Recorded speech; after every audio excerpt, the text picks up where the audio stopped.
తరువాయి భాగం స్త్రీ ధర్మాలు. ధర్మాచరణ యజ్ఞవేదిక సభ్యుడొకరు తన భార్యతో కలిసి పినాకపాణి దంపతులను కలవటానికి వచ్చాడు. పినాకపాణి క్రింద యాగశాలలో హోమం చేస్తున్నారు.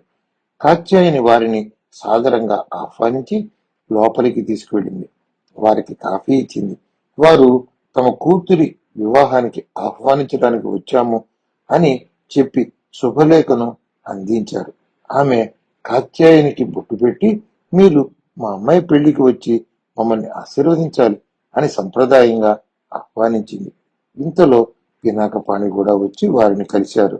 పరామర్శలు అయిన తరువాత వచ్చిన ఆయన, మా అమ్మాయి వివాహం, మీరు తప్పక రావాలి అని ఆహ్వాన పత్రిక చేతిలో పెట్టాడు. మా అమ్మాయి ఎంగేజ్మెంట్ కి మీరు వచ్చారు. నూతన దంపతులకు గృహస్థాశ్రమ ధర్మాలు చెబుతానన్నారు అని గుర్తు చేశాడు. పినాకపాణి, అవును గుర్తుంది, మీ ఇంట్లో ఫంక్షన్ కి వచ్చాము, పెళ్లికి కూడా వస్తాము అని చెప్పాడు. వాళ్ళు ఇంకా చాలా చోట్లకు వెళ్ళాలి అని చెప్పి వెళ్ళిపోయారు. పినాకపాణి కాత్యాయని శుభలేఖ చూశాడు. వివాహం రేపే, హాలు కూడా దగ్గరలోనే ఉంది, పైగా కమిటీ సభ్యుడు, సంప్రదాయంగా వివాహం చేస్తున్నారు, తప్పకుండా వెడదాం అనుకున్నాడు. వివాహానికి వెళ్ళటం సోషల్ రెస్పాన్సిబిలిటీ అన్నాడు పినాకపాణి. కాత్యాయని, సోషల్ రెస్పాన్సిబిలిటీ ఏమిటి? అదొక వేడుక, పెద్దల ఆశీర్వాదం అందరికీ అందాలని అందరం వెడుతున్నాం అన్నది.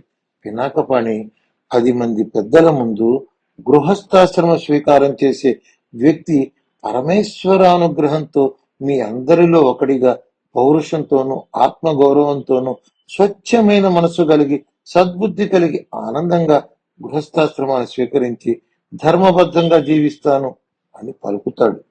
పెళ్లికి వెళ్ళిన పెద్దలు, ధర్మబద్ధంగా జీవించండి, అతిథులను బంధువులను ఆదరించండి, ఆనందంగా అన్యోన్యంగా కలిసిమెలిసి జీవనం సాగించండి, దీర్ఘాయుష్మాన్ భవ, దీర్ఘ సుమంగళి భవ అని దీవించాలి. అంతమంది పెద్దల దీవెనలు వారి సంసారానికి బలం చేకూర్చుతాయి. సంప్రదాయబద్ధంగా చేస్తున్న వివాహాలకు వెళ్ళటం ఒక బాధ్యత, వేడుక అని వివాహమునకు వెళ్ళవలసిన ఆవశ్యకతను తెలియజేశాడు. మరునాడు కాత్యాయని పినాకపాణి వివాహమునకు వెళ్ళారు. చాలా పెద్ద ఫంక్షన్ హాల్, అద్భుతంగా కళ్యాణ ప్రాంగణాన్ని అలంకరించారు. వివాహం పూర్తి అయిన తర్వాత కొంత సమయం విరామం ఇచ్చారు. వధూవరులను వేదిక పైన 2 ప్రత్యేక సోఫాలలో కూర్చోబెట్టారు. బంధువులు మిత్రులు వచ్చి వధూవరులను ఆశీర్వదించి కానుకలిచ్చే సమయం. ముందుగా పినాకపాణిని 10 నిమిషాలు మాట్లాడమని పెళ్లి కూతురు తండ్రి కోరాడు. పినాకపాణి వేదిక మీదకు వెళ్లి వధూవరులను ఆశీర్వదించి ప్రసంగం ప్రారంభించారు. మీరందరూ ఆనందోత్సాహాలతో వివాహ వేడుకలో పాల్గొన్నారు. వెంటనే అద్భుతమైన విందు ఉన్నది. నేను నా ఉపన్యాసంతో విసిగించను. వధూవరులకు నాకు తెలిసిన మంచి మాటలు చెప్తాను అన్నాడు. మనకి బ్రహ్మచర్యాశ్రమం, గృహస్థాశ్రమం, వానప్రస్థాశ్రమం, సన్యాసాశ్రమం అని 4 ఆశ్రమాలు ఉన్నాయి. ఈ వధూవరులు ఉన్నత విద్యావంతులని విన్నాను. చక్కగా బ్రహ్మచర్యాశ్రమం పూర్తి చేసుకుని గృహస్థాశ్రమంలోకి అడుగు పెడుతున్నారు. గాలి పీల్చి సమస్త ప్రాణికోటి ఎలా జీవిస్తున్నారో అలాగే బ్రహ్మచర్య వానప్రస్థ సన్యాసాశ్రమంలోని వారు గృహస్థు మీద ఆధారపడి జీవిస్తున్నారు. 4 ఆశ్రమాలలో ప్రధానమైనది గృహస్థాశ్రమం. ఆహారం అందించి వసతి కల్పించి వారి వారి ధర్మాలను నిర్వర్తించేందుకు మూలకారకుడు గృహస్థు. రేపు మీకు సంతానం కలుగుతుంది. ఆ పిల్లలకు విద్యాబుద్ధులు నేర్పి వారి బ్రహ్మచర్యం సజావుగా సాగే బాధ్యత మీదే. మీ తల్లిదండ్రులు పెద్దవారై విశ్రాంతి తీసుకునే సమయంలో మీరు కుటుంబ బాధ్యతలు తీసుకుని తల్లిదండ్రుల జ్ఞాన సాధనకు దోహదపడాలి. సాధువులకు భిక్ష పెట్టి ఆదరించాలి. అందుచేత గృహస్థాశ్రమం మిగతా 3 ఆశ్రమాల కంటే శ్రేష్టమైనది. సృష్టి ముందుకు సాగటానికి గృహస్థులవ్వాలి. వివాహం అయితే చాలు గృహస్థు అనిపించుకోవటానికి, కానీ అది చాలదు. మీరిద్దరూ అన్యోన్యంగా ఉండాలి. ఒకరి మాటను మరొకరు గౌరవించుకుంటూ ధర్మజీవనం చెయ్యాలి. ఎటువంటి పరిస్థితులలో కూడా ఒకరితో ఒకరు అసత్యము పలుకరాదు. చిరు కోపాలు వస్తాయి, రావాలి. కానీ ఆగ్రహాలు, ద్వేషాలు రానియకూడదు. ప్రేమగా మాట్లాడుకోండి, అనురాగం పంచుకోండి, ధర్మ కార్యాలు చేస్తూ ప్రశాంతంగా జీవించండి. భర్త చేసే ప్రతి ధర్మ కార్యానికి భార్య పూర్తిగా సహకరించాలి. తను కూడా ప్రత్యేకంగా ధర్మ కార్యం చేస్తే కానీ పుణ్యం రాదు అని భార్య భావించకూడదు. భర్త చేసే ప్రతి ధర్మ కార్యానికి భార్యకు సమాన భాగం అందుతుంది. అందుకే సహధర్మచారిణి అని భార్యను గౌరవిస్తారు, గుర్తిస్తారు. భార్య సహితంగానే భర్త ధర్మ కార్యాలు నెరవేరుస్తాడు. అట్లా చక్కని సహధర్మచారిణివై నీ భర్తతో కలిసి ధర్మ కార్యములు చేస్తూ ఆనందంగా, పవిత్రంగా, ప్రశాంత జీవనం సాగించమని ఆశీర్వదిస్తున్నాను అని ఆ దంపతులను ఆశీర్వదించారు. తర్వాత కాత్యాయనిని కూడా 4 మాటలు మాట్లాడమని కోరారు. కాత్యాయని భార్యాభర్తల సంసారంలో డబ్బు సంపాదన, ధర్మ కార్యములు, గృహ నిర్వహణ, దానం, పిల్లల పెంపకం ఏ చిన్న విషయమైనా దాపరికం లేకుండా ఒకరికొకరు చెప్పుకొని చేసుకోవాలి. అందుకే వివాహంలో మామగారి చేత అల్లునితో ధర్మేచ, అర్థేచ, కామేచ నాతి చరితవ్య అని బ్రహ్మగారు చెప్పిస్తారు. వరుడు నాతి చరామి, నాతి చరామి, నాతి చరామి అని 3 సార్లు అని అంగీకారం చెబుతాడు. భార్య, కూతురు, కోడలు వంటి ఆడవారిని చక్కని వస్త్రములతో, అలంకారములతో, భోజనాలతో ఏ ఇంట ఆదరిస్తారో ఆ ఇంట్లో దేవతలు నివసిస్తారు అంటారు. అంటే ఆ ఇంటి దంపతులకు భగవద్ అనుగ్రహం లభిస్తున్నది అన్నది సత్యం. ఏ ఇంట్లో ఆడవారిని హింసించటం, దుఃఖ పెట్టటం, అగౌరవపరచటం చేసి స్త్రీల మనస్తాపములకు కారకులవుతారో ఆ పురుషులు చేసే ధర్మ కార్యాలు నిష్ఫలమవుతాయి. కోడళ్ళు, ఆడబిడ్డలు ఎప్పటికీ గౌరవించాల్సిన వాళ్ళు ఆనందంగా ఉన్న గృహములు కళకళలాడుతూ సిరి సంపదలతో నిండి ఉంటాయి. ఆడవారిని హీనంగా చూస్తూ క్రూరంగా ప్రవర్తించిన గృహాలు పతనం చెందుతాయి అన్నది శాస్త్రం. ముఖ్యంగా ఆడపడుచులను తమ ఇంట్లో శుభకార్యాలకు ఆహ్వానించి వారిని ఆదరించి గౌరవ మర్యాదలతో, కానుకలతో పంపని గృహస్థులకు శుభం జరగదు. ఆడపడుచుల విషయంలో ఇంటి ఇల్లాలదే బాధ్యత. ఇంటి పెత్తనం రాగానే అత్తగారిని, ఆడపడుచులను అవమానపరచటం, వారికి ఇవ్వవలసిన ఆదరాభిమానాలు అందించకపోవటం ఇంటి యజమానురాలు చేయకూడదు. అది వారి కుటుంబానికి శుభం, శ్రేయస్సు కలిగించదు. భర్త ఏకపత్ని వ్రతుడుగా, భార్య పతివ్రతగా ఉన్న ఇంట్లో ఆ దంపతులే కాదు వారి సంతానం, మనుమలు, మనుమరాళ్ళు కూడా సుఖ సంతోషాలతో శుభప్రదంగా జీవిస్తారు. భార్య ఏ వ్రతమైనా, ఉపవాసమైనా భర్త లేకుండా లేదా భర్త అనుమతి లేకుండా చేయకూడదు. స్త్రీ రక్షణ కోసం స్త్రీధనం అని చెప్పారు. ఆ స్త్రీధనం 6 విధాలుగా ఉంది. మొదటిది అధ్యాగ్ని, అనగా వివాహ సమయంలో తల్లిదండ్రులు, తోడబుట్టిన వారు, బంధువులు, మిత్రులు ఇచ్చిన కానుకలు. రెండవది అధ్యావాహనికము, అత్తగారింటికి కాపురానికి పంపే సమయంలో అరణముగా తల్లిదండ్రుల శక్త్యానుసారం ఇచ్చే ధనమును అధ్యావాహనికము అంటారు. మూడవది దత్తము, భర్త తన సంతోషంతో ఇచ్చిన ధనమును దత్తమని చెబుతారు. నాలుగవది భాతృదత్తం, అన్నదమ్ములు ఆడపడుచుకు ప్రేమగా ఇచ్చిన ధనమును భాతృదత్తం అంటారు. ఐదవది మాతృదత్తం, తల్లి ఆపేక్షగా చేతిలో పెట్టి పంపే ధనమును మాతృదత్తం అంటారు. ఆరవది పితృప్రాప్తం, తండ్రి తన కూతురుకు రక్షణ కోసం ఇచ్చిన సొమ్మును పితృప్రాప్తం అంటారు. ఇవి కాక ఈ రోజుల్లో స్త్రీలు ఉద్యోగాలు చేసి, వ్యాపారాలు చేసి సంపాదిస్తున్నారు. ఆ ధనాన్ని అన్వాధేయం అంటారు. ఈ ధనముపై భర్తకు ఏ అధికారం ఉండదు. భర్త ఆశించకూడదు. తను స్వయం కృషితో సంపాదించి భార్యకు సుఖ సంతోషాలు కలిగించాలి. తనకు ధనం ఉన్నదని అహంకారం కాని, భేషజం కాని పత్నికి ఉండకూడదు.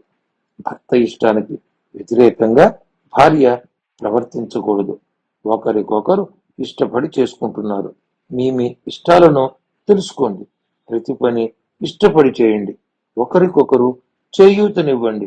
10 మందికి మీరు రోల్ మోడల్గా ఎదగాలని ఆశీర్వదిస్తూ కాత్యాయని ఆప్యాయంగా వారిని ఆలింగనం చేసుకుంది. తరువాత వధూవరులను ఆశీర్వదించటానికి, అభినందించటానికి ఒక్కొక్కరు వరుసలో నిలబడి నూతన దంపతులకి కానుకలిచ్చి పెడుతున్నారు. ఆ సమయంలో శ్రావ్యమైన కర్ణాటక సంగీత కచేరీ ప్రారంభమైంది. ప్రముఖ విద్వాంసుడు తన బృందంతో ప్రత్యేక వేదిక మీద కచేరీ ప్రారంభించాడు. లోపల పెద్ద హాలులో 8 వరుసలలో టేబుల్స్ వేసి అరటి ఆకులలో భోజనాలు వడ్డిస్తున్నారు. పెళ్లి కూతురు తల్లి, తండ్రి, పెళ్లి కొడుకు తల్లి, తండ్రి వచ్చి పినాకపాణి దంపతులను ప్రత్యేకంగా సత్కరించి సాగనంపారు.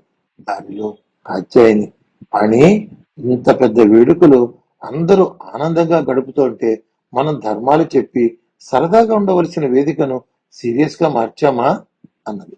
అందుకు పాణి, మన దగ్గరికి వచ్చే ఒకరిద్దరికి ధర్మాలు చెబితే అందరికీ ఎట్లా తెలుస్తాయి?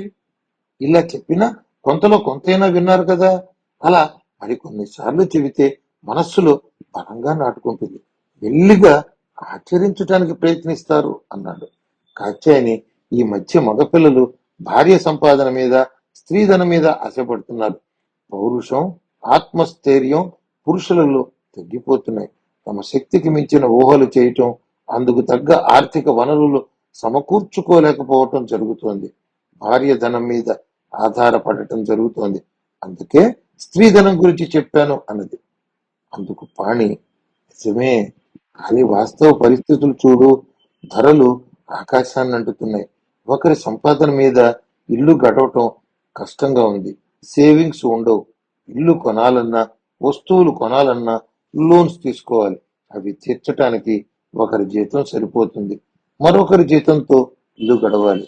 మగవాడు పౌరుషాలు ప్రదర్శించటం, ఆడవాళ్ళు స్త్రీధనాలు దాచుకోవటం ఈ రోజుల్లో ఆచరణీయం కాదు. నేను చూడు, నీ ఆస్తిలోనే ఇల్లు కట్టాను, నీ సంపదలే అనుభవిస్తున్నాను అని ఆమె భుజంపై ఆప్యాయంగా చేయి వేసి నిమిరాడు. కాత్యాయని, నిజమే పాణి, ప్రాచీన ధర్మాలను కొత్త కోణంలో దర్శించి చెప్పాలి.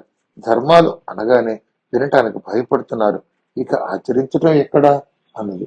పాణి, సరే, ఇప్పుడు నువ్వు చెప్పిన సూత్రాలు లేక ధర్మాలు దంపతులకి ధర్మగ్లాని దోషం రాకుండా ఎలా మాడిఫై చేసి చెప్తావు అని అడిగాడు. కాత్యాయని ఒక్క నిమిషం ఆలోచించి, స్త్రీధనాన్ని ఆశించే భర్త అధికారంతో కాక ఆమె అంగీకారంతో, ప్రేమతో ఇస్తే దోషం ఉండదు. ఆస్తిపాస్తులు కొనేటప్పుడు ఇద్దరు పేరా కొంటే దోషం ఉండదు. ధర్మబద్ధమైన శుభకార్యాలకు స్త్రీ తనంత తానుగా భర్తకు చేయూతగా ప్రేమగా అందించినప్పుడు దోషం ఉండదు అని మనం సర్ది చెప్పాలి అన్నది. పాణి, నిజమే, కుటుంబ సంతోషం కోసం, కుటుంబ అభివృద్ధి కోసం భర్త సంపాదన సరిపోకపోతే భార్య ధనం సంసారానికి వినియోగించటం తప్పు కాదు. పూర్వం ఇన్ని అవసరాలు లేవు, ఇంత అధిక ధరలు లేవు. పక్కవాడితో పోటీ పడకపోతే ఈ పరుగుల ప్రపంచంలో వెనకబడిపోతారు. ఏది చేసినా భార్యాభర్తలు ధర్మపరులే జీవిస్తూ కుటుంబ పోషణ సంయుక్తంగా నిర్వహించుకుంటే దోషం ఉండదు. ఆధునిక కాలంలో ఆశలకు కళ్ళాలు వేయటం సాధ్యం కాని పని. చక్కని అవగాహనతో దంపతులు ముందుకు సాగటమే ప్రస్తుత ప్రధాన కర్తవ్యం అన్నాడు. ఇల్లు వచ్చేసింది. మహిళా మండలి వారు కాత్యాయనిని తమ వార్షికోత్సవ సభకు ఆహ్వానించారు. టౌన్ హాలులో సభ ఏర్పాటు చేశారు. ఆ సభకు కాత్యాయనిని ముఖ్య అతిథిగా ఆహ్వానించారు. మహిళా మండలి కార్యదర్శి అతిథులకు ఆహ్వానం పలికారు. మహిళా మండలి అధ్యక్షురాలు సభకు అధ్యక్షత వహించింది. అధ్యక్షురాలి తొలి పలుకుగా, నేడు సమాజంలో స్త్రీపై దౌర్జన్యాలు అధికమవుతున్నాయి. గృహ హింస యుగ యుగాలుగా మనల్ని వేధిస్తున్న సమస్య. ప్రభుత్వాలు చట్టాలు చేస్తున్న పురుషులలో మార్పు రావటం లేదు. బయటకు వెళ్లిన స్త్రీ క్షేమంగా ఇంటికి తిరిగి రావటం లేదు. మన మహిళా మండలి పురుషాధిక్యాన్ని నిలదీయాలి, తీవ్రంగా వ్యతిరేకించాలి అంటూ వ్యతిరేకంగా ప్రసంగించింది. తరువాత ఆత్మీయ అతిథులు ఇద్దరు కూడా ఇంచుమించు అదే తరహాలోని పురుష వ్యతిరేకతను తమ ప్రసంగంలో వినిపించారు. చివరికి కాత్యాయనిని ప్రసంగించమన్నారు. కాత్యాయని నవ్వుతూ, నేను ప్రసంగించటానికి రాలేదు, మీతో కలిసి మీ వార్షిక వేడుకలలో పాలు పంచుకోవాలని వచ్చాను అన్నది. అందరూ హర్షధ్వానాలు చేశారు. మనం ఇష్టాగోష్ఠి జరుపుకుందాం. ఏదో నేను 4 మాటలు మాట్లాడి మిమ్మల్ని ఉద్యమానికి నడుం కడదాం అని ఉద్రేకపరిచే మాటలు మాట్లాడి వెళ్ళిపోతే సమస్యకు పరిష్కారం దొరుకుతుందా? ఎంతసేపైనా సరే మీలో ప్రతి ఒక్కరూ మాట్లాడే అవకాశం తీసుకోండి. మన ఆలోచనలు అందరితో పంచుకుందాం. ముందుగా నేను కొన్ని విషయాలు చెప్తాను. మీ సందేహాలు, అనుమానాలు, అభ్యంతరాలు, మీ సూచనలు, అభిప్రాయాలు ఒకటేమిటి, మీ మనసులో ఉన్నది ఉన్నట్లుగా బయటకు మాట్లాడండి. అందరూ అభిప్రాయాలు విన్న తర్వాత ఎన్ని రకాల సమస్యలు, అభ్యంతరాలు వస్తాయో వాటి పరిష్కారం ఏమిటో చర్చించుకుందాం. మరి నేను మొదలు పెట్టనా అన్నది. అందరూ తమ అంగీకారం తెలిపారు. కాత్యాయని, ఇందాక మన అధ్యక్షుల వారు యుగ యుగాలుగా అన్నారు. మనం కూడా ఈ రోజున ఉన్న సమస్యను కాకుండా యుగ యుగాల క్రితం జరిగిన సృష్టి దగ్గర నుండి ప్రారంభిద్దాం. భగవంతుడు ఉన్నాడు అని నమ్మేవాళ్ళం కదా. భగవంతుడు ఈ విశాల ప్రపంచాన్ని సృష్టించాడు, ప్రాణులను సృష్టి చేశాడు. నదులు, పర్వతాలు, వృక్షాలు, ఫలాలు, పుష్పాలు, ఔషధులు అంటే ఆహార దినుసులు ఒకటేమిటి, ఈ జీవులకు కావలసిన సమస్తం ప్రకృతి ద్వారా అందించాడు.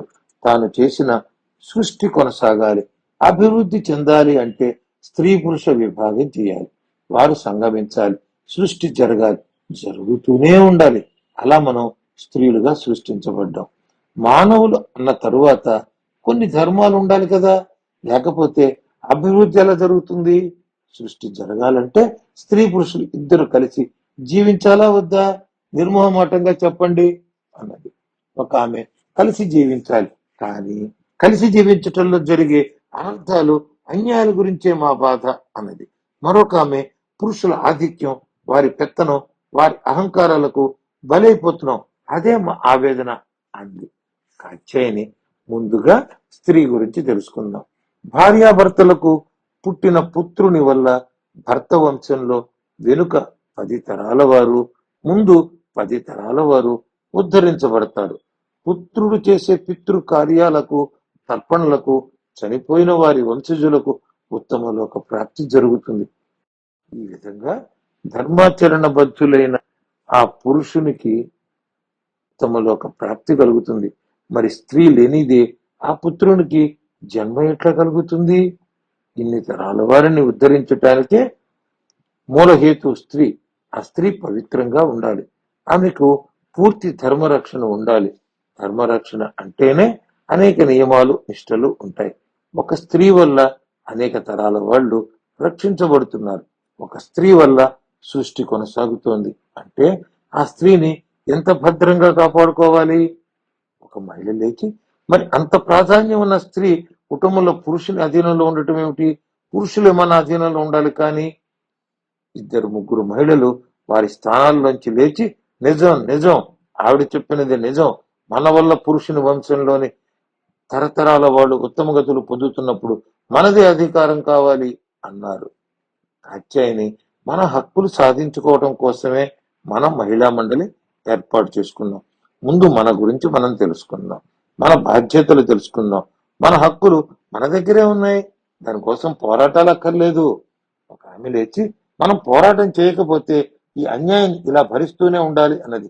మరొక మహిళ లేచి, మీరు మాట్లాడండి మేడం అన్నది. కాత్యాయని, ముందు ధర్మం గురించి తెలుసుకుందాం, తరువాత ఆచరించడానికి ప్రయత్నిద్దాం. స్త్రీలు అన్ని వేళల యందు చెడు స్వభావం కలిగిన పురుషుల నుండి మోసపూరితమైన మాటలతో స్నేహం నటించి స్త్రీల నుండి తమను తాము రక్షించుకోవాలి. భర్తను గౌరవించాలి. అటువంటి స్త్రీలు దేవతలుగా అభిమానించబడతారు. ఒక ఆమె లేచి భార్యను జాయ అంటారు, ఎందుకో వివరంగా చెప్పండి ప్లీజ్ అనేది. కాత్యాయని, తన భర్త ప్రతిరూపాన్ని గర్భంలో ధరించి కుమారుని పొందుతోంది, అందుచేత ఈమెకు జాయా అన్న పేరు వచ్చింది. అందుచేత వంశాన్ని పేరు ప్రతిష్టలతో ముందుకు తీసుకువెళ్లే బాధ్యత స్త్రీ పురుషులిద్దరిది. మరొక ఆమె లేచి, భార్యలను సాధ్వి అంటారు ఎందుకండి అన్నది. కాత్యాయని మనస్సు, వాక్, శరీరములను గ్రహించుకుని భర్త చేసే ధర్మ కార్యాలకు అవసరమైన సేవ, సహాయాలు అందించే స్త్రీలను సాధ్వి అని పిలుస్తారు. ఒక ఆవిడ సహధర్మచారిణి అని భార్యని ఎందుకు సంబోధిస్తారో చెప్పమన్నది. కాత్యాయని భర్త చేసే ప్రతి ధర్మ కార్యంలోనూ భార్యకు సమాన హక్కు, బాధ్యత ఉంటాయి. యజ్ఞ యాగాది క్రతువులు చేయాలన్న భార్యతో కూడి చేయాలి అన్న నియమం ఉన్నది. కాబట్టి పురుషుడు స్వతంత్రుడు కాదు. అందుకే భార్యను సహధర్మచారిణి అన్నారు. భార్య పతివ్రత అయి ఉండాలి, భర్త ఏకపత్ని వ్రతుడుగా ఉండాలి. అటువంటి దంపతులకు శుభములు కలుగుతాయి. ఒక మహిళ నేటి సమస్యలు మాట్లాడకుండా ఏనాటి పురాణాల్లో విషయాలు మాకెందుకు అన్నది. మండలి అధ్యక్షురాలు, విషయం సామాజిక సమస్యల గురించి చర్చించడం కాదు, సనాతన ధర్మాన్ని తెలుసుకోవటం, ఆచరించడానికి ప్రయత్నించటం. కాత్యాయని వ్యక్తిగత సమస్యలను సామాజిక సమస్యలుగా చిత్రీకరిస్తున్నాం. ధర్మబద్ధంగా జీవిస్తున్న మహిళకు సమస్య వస్తే ఆ సమస్యని అన్ని కోణాల నుంచి పరిశీలించి పరిష్కరించుకోవాలి. అంతేగాని భర్తలందరూ చెడ్డవాళ్ళని తీర్మానించగలమా చెప్పండి అన్నది. మనం పతివ్రతలుగా ఉన్నప్పుడు, మన భర్తలు మనకి అనుకూలంగా లేనప్పుడు మనం అన్యాయాన్ని ఎదిరించాలి, ప్రతిఘటించాలి అంటూ ఉద్యమం చేయటం కాదు, వివేకంతో వారి ప్రవర్తనను సరిదిద్దాలి. ఒక ఆమె పతివ్రతలు అంటూ ఎప్పుడు మహిళలకు ధర్మాలు చెప్తారు, పతివ్రత అంటే మొగుడు కాళ్ళు పిసుకుతూ బతకాలా అని అడిగింది. కాత్యాయని సూటిగా అడుగుతున్నాను, మీరు ఎన్నిసార్లు మీ భర్త కాళ్ళు పిసికారు, నిజం చెప్పండి. ఆమె, ఆ దరిద్రం నాకు పట్టలేదు, మామూలుగా అందరూ అనుకునేదే అన్నాను. కాత్యాయని, నిజానికి భర్త కాళ్ళు పిసకటం అనేది పూర్వకాలంలో జరిగింది. ఆ రోజుల్లో వాహన సౌకర్యం లేదు.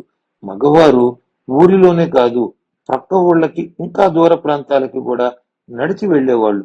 కాళ్ళు నొప్పులతో భర్త బాధపడుతుంటే దయ కలిగిన భార్యలు ప్రేమతో పాదాలు వచ్చేవారు.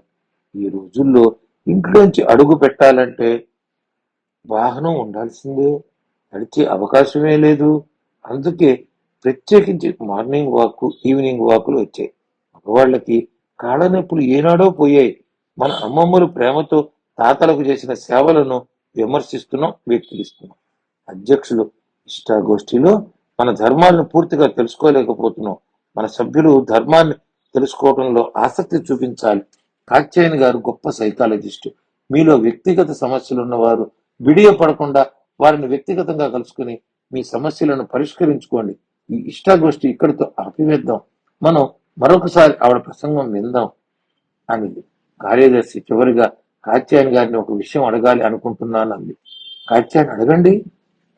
కాత్యాయని, ధర్మ అర్థ కామ మోక్షములు అంటారు కదా, అవి మగవారికేనా, ఆడవారికి కూడా వర్తిస్తాయో చెప్పండి.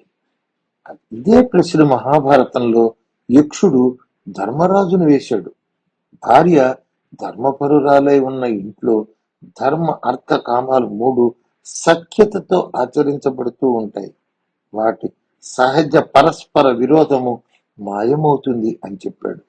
భార్య ధర్మమునందు ఆసక్తి పరురాలైనప్పుడు భర్తను అధర్మ సంపాదన చేయనియదు, చెడు ప్రవర్తనను అంగీకరించదు, భర్తను సక్రమమైన మార్గంలో నడిపిస్తుంది. భార్య తన ధర్మాచరణతో భర్తను శాసించగలదు, కట్టడి చేయగలదు. ధర్మార్థ కామాలను పురుషార్థములు అన్న ధర్మమును స్త్రీ ఆశ్రయించినంత కాలం పురుషుడు కామములను ధర్మబద్ధంగా ఆచరించి కుటుంబానికి, సమాజానికి ఆదర్శవంతుడవుతాడు. కార్యదర్శి కాత్యాయని గారు, మనం చేసే వ్రతాలు, పూజలు అన్ని స్వతంత్రంగా చేయవచ్చా, భర్తతో కలిసి మాత్రమే చేయాలా? కాత్యాయని చక్కని ప్రశ్న వేశాడు. ధర్మం వేరు, భక్తి వేరు. భర్త పక్కన లేకుండా స్త్రీలు యాత్రలు చేయటం, యజ్ఞ యాగాది క్రతువులలో పాల్గొనటం చేయకూడదు. భర్త అంగీకారం లేకుండా వ్రతాలు చేయటం, చివరికి ఉపవాసం ఉండటం కూడా చేయకూడదు. కానీ ఆడవాళ్ళకి ప్రత్యేక నోములు ఉన్నాయి, అవి చేయాలని భర్తతో చెప్పి ఆయన అంగీకారం తీసుకుని చెయ్యాలి. ఒక ఆమె నా భర్త ఏ పూజలు చేయడు, నన్ను చేయనివ్వడు, మరి నా పరిస్థితి ఏమిటి అన్నది. కాత్యాయని ధర్మబద్ధమైన జీవితం గడుపుతూ ప్రేమతో అనురాగం పంచుతూ భర్తను ధర్మ మార్గంలోకి తీసుకురావటమే వివేకం. పతి సేవ అంటే భర్తకు పరిచర్యలు చేయటమే కాదు, పతి తన ధర్మాన్ని తాను ఆచరింప చేయగలగటమే పతి సేవ. స్త్రీలు ప్రత్యేకంగా ఏ పూజలు చేయనక్కర్లేదు. పతి చేత ధర్మ కార్యములు నిర్వర్తింప చేస్తే స్త్రీకి స్వర్గలోక ప్రాప్తి కలుగుతుంది. కార్యదర్శి గారు, స్త్రీలను గృహలక్ష్మి అంటారు, ఏదో పొగడ్త కోసమేనా, లేక దానిలో ఏమైనా విశేషార్థం ఉన్నదా అండి అని అడిగింది. కాత్యాయని, గృహిణికి ధర్మం పట్ల భక్తి విశ్వాసాలు ఉండాలి. స్కాంద పురాణంలోని లక్ష్మీ కటాక్షంలో ఈ విషయం చక్కగా చెప్పారు. అత్తగారు, మామగారు వంటి పెద్దలను గౌరవిస్తూ వారి మాటకు ఎదురు చెప్పకుండా వారికి కావలసిన సేవలు అందిస్తూ భర్తకు అనుకూలవతిగా ఉన్న గృహిణిలో నేను నివసిస్తాను అని లక్ష్మీదేవి చెప్పింది. అందుచేత గృహిణి, గృహలక్ష్మి అని స్త్రీలను గౌరవిస్తున్నారు. అంతేకాదు, పాపాలు చేసేవారు, చేయాలనే దురాలోచనలు కలిగిన వారు, అబద్ధాలు చెప్పటం, భర్తను ఈసడించటం, తీవ్రంగా వ్యతిరేకించటం, చెడ్డ ప్రవర్తన నడవడికల స్త్రీల యందు లక్ష్మి నివసించనని చెప్పింది. చక్కని ప్రవర్తనతో, చక్కని నడవడికతో శీలవంతులైన స్త్రీలను సుగుణాల రాసులుగా కుటుంబ సభ్యులు ఆదరిస్తారు, గౌరవిస్తారు. ఉత్తమమైన గృహిణుల యందు లక్ష్మీదేవి ఉండటం చేతనే వారు గృహలక్ష్ములుగా పూజింపబడుతున్నారు.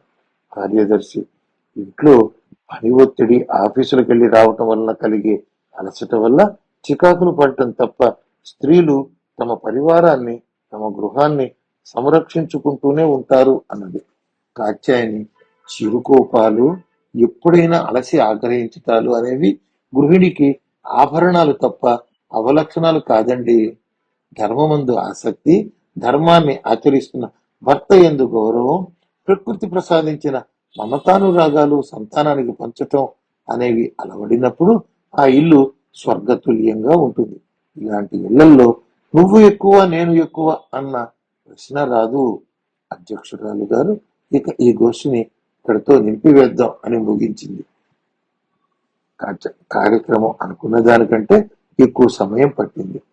కానీ విషయం పూర్తిగా తెలుసుకోలేకపోయామని మహిళా మండలి అధ్యక్షురాలు సిగ్గుపడుతూ కాత్యాయనికి సారీ చెప్పింది. కాత్యాయని నవ్వుతూ, ధర్మం ఒక మహాసముద్రమంత విషయం, పర్వాలేదు, వీలున్నప్పుడల్లా కొద్ది కొద్దిగా చెప్పుకుందాం. మా ప్రోగ్రామ్స్ కి మీకు ఇన్విటేషన్ పంపుతాం, మీ మండలి సభ్యులందరూ వస్తూ ఉండండి అని చెప్పి తన నివాసానికి బయలుదేరింది. నగరంలోని భారతీయ విజ్ఞాన సంస్థ పాఠశాల వారి స్కూల్లో పేరెంట్స్ డే కార్యక్రమానికి పినాకపాణి, కాత్యాయనిని ఆహ్వానించారు. విద్యా సంస్థల చైర్మన్ పినాకపాణి దంపతులను సగౌరవంగా వేదిక మీదకి తీసుకువెళ్లారు. చైర్మన్ తన ప్రసంగంలో పిల్లలు ఎలా చదువుకోవాలి, వాళ్ళ ప్రవర్తన ఎలా ఉండాలి, వాళ్ళకి క్రమశిక్షణ ఎలా అలవర్చాలి అన్ని అంశాలపై చర్చించబోతున్నాం. పిల్లల పెంపకం విషయంలో తల్లిదండ్రుల పాత్ర ఏమిటి అన్న అంశంపై అధ్యయనం చేస్తూ ఎప్పటికప్పుడు పిల్లల విషయంలో జాగ్రత్తలు తీసుకుంటూ ముందుకు సాగుతున్నాం. ఈ రోజున పినాకపాణి గారు మన విద్యాలయాల్లో చదువుకునే పిల్లల తల్లిదండ్రుల సమావేశానికి విచ్చేశారు.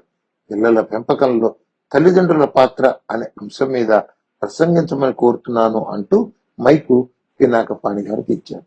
పినాకపాణి, పురుషార్థములైన ధర్మ, అర్థ, కామ, మోక్షములను సాధించటానికి మానవుడు తన జీవిత కాలాన్ని బ్రహ్మచర్యం, గృహస్థం, వానప్రస్థం, సన్యాసం అని 4 విభాలుగా విభజించుకొని జీవనం చేస్తున్నాడు. అందులో అర్ధ కామాలు గృహస్థాశ్రమంలో పరిపూర్ణంగా పొందాలి. సృష్టిని కొనసాగించటం సర్వప్రాణులకు ఏకైక ధర్మం, దానికి కావలసిన కామం కలిగించటం ప్రకృతి ధర్మం. గృహస్థు చక్కని వంశంలోని కన్యను వివాహం చేసుకోవటం ప్రథమ ధర్మం. పుత్రుని పొందటం గృహస్థాశ్రమంలోని ప్రధాన ధర్మం. ఆ పుత్రుని ఉత్తమునిగా పెంచటం ముఖ్యమైన కర్తవ్యం. ఆ కర్తవ్య పాలనలో భాగమే ఈ సమావేశం.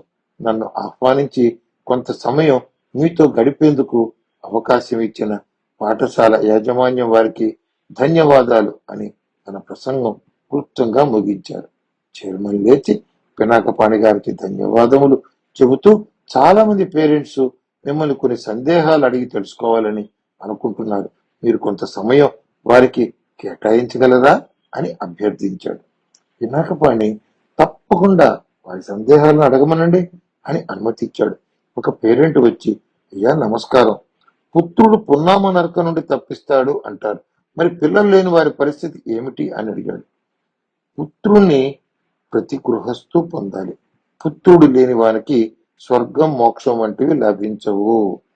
వాని పితృదేవతలకు కూడా ఉత్తమ లోక ప్రాప్తి కలుగదు. సంప్రదాయంగా శాస్త్రబద్ధంగా పెళ్లి చేసుకున్న భార్య ద్వారా కలిగే పుత్రుణ్ణి ఔరసుడు అంటారు. అతడు మన పితృదేవతలకి పుణ్యలోక ప్రాప్తిని కలుగ చేయటంలో ఉత్తముడు. పుత్రులు లేని వారు తమ జ్ఞాతుల నుండి బిడ్డను తెచ్చుకుని దత్తత తీసుకోవాలి. అలా పెంచుకున్న కొడుకుని దత్తుడు అంటారు. లేకపోతే కూతురు కొడుకు అంటే దౌహిత్రుని తెచ్చుకుని పెంచుకోవాలి. మరొక పేరెంట్ వచ్చి, పుత్రుని పొందాము కదా, పుణ్యం వచ్చినట్లే కదా, మరి వాడి మానాన వాడిని పెరగనీయకుండా ఈ కట్టడి చేయటం, ఈ హింస పెట్టడం ఏమిటండి అని అడిగాడు. పినాకపాణి, మీరు మీ కొడుకుని క్రమశిక్షణలో పెట్టవలసి వచ్చినందుకు వాడు చదువుకోవటానికి పడుతున్న శ్రమ చూసి బాధపడుతున్నట్టున్నారు. అలా బాధపడకూడదు. వివాహం చేసుకున్న ప్రతివాడు భార్యని, అమ్మానాన్నల్ని పోషించటం ఒక్కటే ధర్మం కాదు. పుట్టిన బిడ్డల చదువు బాధ్యత కూడా తండ్రిదే. పిల్లల్ని పెంచటం ఒక కళ, దానికి ఓర్పు కావాలి. పిల్లవాడు పెరిగి పెద్దవాడైతే చాలదు. ఉన్నతమైన చదువు నేర్చుకుని ఉన్నతమైన ఉద్యోగస్తుడైతే చక్కని గృహస్థుడవుతాడు. మన కుమారుణ్ణి మంచి గృహస్థుని చేయటం మన ధర్మం. మరొక పేరెంట్ లేచి, పిల్లల్ని పెంచటం కళ అన్నారేమిటి, పిల్లల పెంపకంలో మెళకువ చెప్పండి ప్లీజ్ అన్నాడు. పినాకపాణి, పిల్లల్ని 5 ఏళ్లు పూర్తి అయ్యే వరకు గారాభంగా పెంచాలి. మనకున్న దానిలో చక్కని బట్టలు, ఆహారం, ఆడుకోవటానికి బొమ్మలు ఇస్తూ, మంచి కథలు చెప్తూ, వాళ్ళ ఆటపాటలను ఆనందిస్తూ పిల్లలు కందిపోకుండా పెంచాలి. 5వ సంవత్సరంలో అక్షరాభ్యాసం చేయాలి. ఈ రోజుల్లో 2.5 సంవత్సరాలకే కిండర్ గార్టెన్ లోకి పంపిస్తున్నారు. 15 సంవత్సరాల వరకు పిల్లవాడిని అతి కఠినమైన శిక్షణతో పెంచాలి. పనివాడి వలె చూడాలి.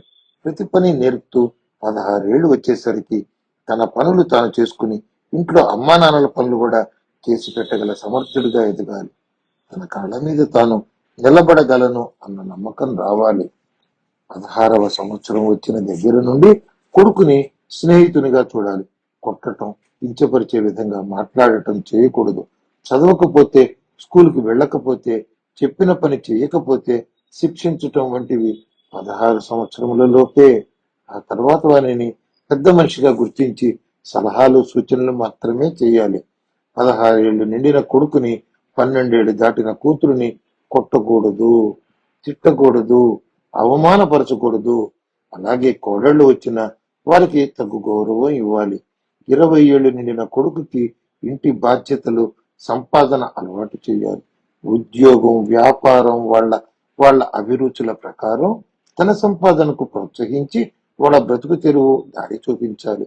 అప్పుడు వాడు గృహస్థాశ్రమంలోని ప్రధాన ధర్మాలైన అర్థకామాలకు శ్రీకారం చుడతారు. మంచి గృహస్థులవుతారు. ఒక ఆమె లేచి, అయ్యా, అన్ని ధర్మాలు జాగ్రత్తలు మగపిల్లలకేనా, ఆడపిల్లలకు ఏమీ లేవా అన్నది. కాత్యాయని, అలా అనుకోకూడదండి. ఆయన చెప్పిన జాగ్రత్తలు ధర్మాలు ఆడపిల్లలకి మగపిల్లలకి సమానమే. మగపిల్లవాడు మంచి గృహస్థుగా ఎలా ఎదగాలో అలాగే ఆడపిల్ల కూడా మంచి గృహిణిగా ఎదగాలి. కూతురి విషయంలో 12 సంవత్సరాల తరువాత దండనకూడదు అన్నారు. ఒక ఆమె, కాత్యాయని గారు, ఈ రోజుల్లో ఆడ మగ తేడా లేకుండా చదివిస్తున్నాం, పెంచుతున్నాం. ఆడపిల్లల విషయంలో ఈ వ్యత్యాసం ఎందుకంటారు అని అడిగింది. కాత్యాయని, ప్రకృతి పరంగా చూస్తే ఆడపిల్లలు సుకుమారులు. మొత్తం ధర్మం అనేది స్త్రీల మీదే ఆధారపడి ఉంది. ధర్మ రక్షణ జరగాలంటే స్త్రీలు తమ శీలాన్ని రక్షించుకోవటం ప్రధాన విషయం. తల్లి ఆ శిక్షణ చాలా సున్నితంగా, లోతుగా కూతురికి ఇవ్వాలి. శీల రక్షణ విషయంలో ప్రతి ఆడపిల్ల స్వీయ రక్షణ చేసుకోవాలి. ఎన్ని చదువులు చదివినా ఆడపిల్లకు శీల రక్షణ ప్రధానం. ప్రతి ఇంట్లో తల్లి పాత్ర చాలా ముఖ్యమైనది. తల్లిని మించిన దైవం లేదని పెద్దలు చెప్పారు. తల్లిని ప్రేమించిన వాడు బ్రతికినంత కాలం ఈ భూమి మీద సర్వ సుఖములు పొందుతాడు. అందుచేత ప్రతి ఆడపిల్ల ఉత్తమ మాతృమూర్తిగా ఎదిగేట్లు ఆడపిల్లలను పెంచాలి. కాచాయని మగపిల్లలకే శిక్షలు ఎక్కువండి. వాళ్ళని చక్కని సంపాదన పనులు చేయాలి, లేకపోతే భార్యా పిల్లలను పోషించుకోలేరు. వయోవృద్ధులైన తల్లిదండ్రుల బాధ్యతను తీసుకోరు. తండ్రి యందు భక్తి కలిగి ఉంటే స్వర్గలోక పుణ్యాలు పొందుతారు. ప్రతి కొడుకు ఉత్తమ తండ్రిగా ఎదిగి తన పిల్లల ప్రేమాభిమానాలు పొందగలిగేటట్లు ఇప్పటి నుండే శిక్షణ ఇవ్వాలి. తల్లిదండ్రులు బ్రతికి ఉన్నంత కాలం వారికి లోటు రాకుండా చూసుకోవలసిన బాధ్యత కొడుకులదే. ఒక ఆవిడ లేచి, కాత్యాయని గారు, ఇది పేరెంట్స్ మీటింగ్ ఈ పాఠశాలలో జరుగుతోంది. తల్లి తండ్రి గురించి చెప్పారు. మరి మన పిల్లల్ని చక్కని విద్యావంతులుగా బుద్ధిమంతులుగా తీర్చిదిద్దుతున్న గురువులను ఎలా సేవించుకోవాలో, పిల్లల బాధ్యత ఏమిటో చెప్పండి అన్నది.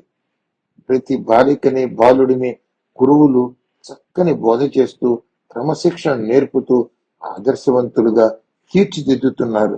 తల్లిని గౌరవిస్తే భూలోకంలో తండ్రిని సేవిస్తే, పైలోకంలో గురువును సేవిస్తే బ్రహ్మలోకంలో సుఖాలను అనుభవిస్తారు. మళ్ళీ చెప్పండి అని ఆవిడ అడిగింది. తల్లిని గౌరవిస్తే భూలోకంలోనూ, తండ్రిని సేవిస్తే పైలోకంలోనూ, గురువును సేవిస్తే బ్రహ్మలోకంలోనూ సుఖాలను అనుభవిస్తారు.